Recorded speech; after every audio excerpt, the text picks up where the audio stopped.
and how he finds the strength in those, the dollar index, the Kiwi index, the Aussie index, cable index, you name it. He's going to have a chat about it and let us know how that will affect his trading decisions in the week ahead. Lloyd, are you with us? Yep, Paul, here I am. So let me grab the screens. Okay. Right, so let me go through last week's trade. Last week I wanted to trade dollar Swiss short. Didn't set up for me. You see that immediately on Monday, price actually pops up and retested this level instead. Yeah. So something's going off issue with dollar. So I'm not too sure yet. Pound yen, yes, this is another trade I wanted to trade last week. You can see that price actually didn't break up. It tested the low of the box. It didn't actually give me a fake out, so I also didn't enter into this trade, fortunately. So not on saying that, my alarms are ringing already. So from the previous week, I was actually down 1%. This week, now my trades got triggered and price is actually ranging. Yeah, so that actually is the alarm for me that possibly markets may be changing direction. So I will lower my risk. Now that's on my part. Now from the analysis side, let's look at it. Sorry, you should be this. Yeah. So on the analysis side, I'm still pretty bullish about pound. I can see that last week was actually a low test bar. Price is still indecisive. That explains some of the trades why it goes sideways. On saying that, not like price is changing, I'm still aiming for 144. Yeah, so pretty bullish about pound. Waiting for price to actually inch higher. So we shall see what will happen. The Canadian dollars, like always mentioned, that when price is near a horizontal level, especially a level that has been tested, no matter the trend, be very, very careful. Yeah. So price has actually for already 3 weeks failed to break for $82, $82.50.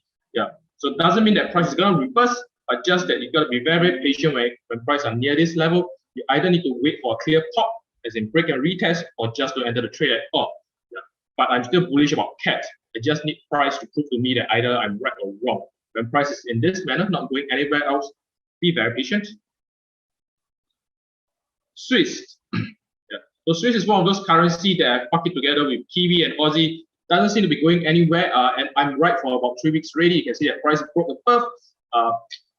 Just huge indecisive, but don't know where it's going, so I'd rather keep this out for the time being. Same as Kiwi, you can see that price, I've already boxed it. As long as it doesn't break this range, I'm not interested in trading. Aussie, I don't know how long this box has been in here already. Yeah, price just refused to pop. On saying that doesn't mean that it's untradeable, but for momentum trading, I think it's tough. For range trading, I think it's perfect. Now, yen. So yen, we can see that incidentally, this is a higher low already.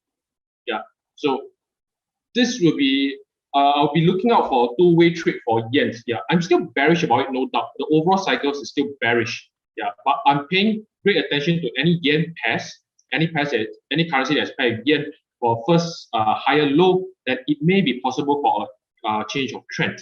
Yeah. Now, there's still possibility that yen might just go lower. In that case, it just needs to break. It just needs to continue the current cycle. Yeah, break and retest. That's the name of the game. Otherwise, a higher low might be in for advanced trading. Yeah. This is tricky, but definitely able to pull off. DXY, pretty similar to pound above. You can see that price has been hugging this level, tested 1, 2, 3. Doesn't mean that trend has changed. It just means that price is very hesitant at the horizontal level. Yeah. Always wait for price to go for a proper break and retest before we enter in. Now, this is the only currency that I achieved from last week. Euro was actually higher last week. Just that this week, it seems that price lower high, same. So you can see that this is actually a double top and also a lower high compared to the previous significant high. Yeah, a bit of bearishness has already come in, so I'm prepared to actually short euro. Yeah, on saying that, the two pairs that I'm keeping a lookout for is actually first thing is dollar CAT. You can see that it's really ranging. Yeah, so overall, it's still bearish. I'm just waiting for either a fake out and then I'll put in a short position or a classic break and retest.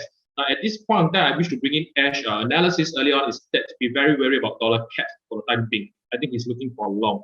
Yeah. So, and I'm looking for short. Then maybe very well that price is just going to range on. Don't know what happens. The next pair that I'm going to look to trade again is Euro Pound, a short position, either waiting for price to retest a trend line or a classic break and retest, and I'm going to go short. So that's it for me. Thank you. Cheers, Lloyd. As always, thank you very much for that. We'll have a look next week.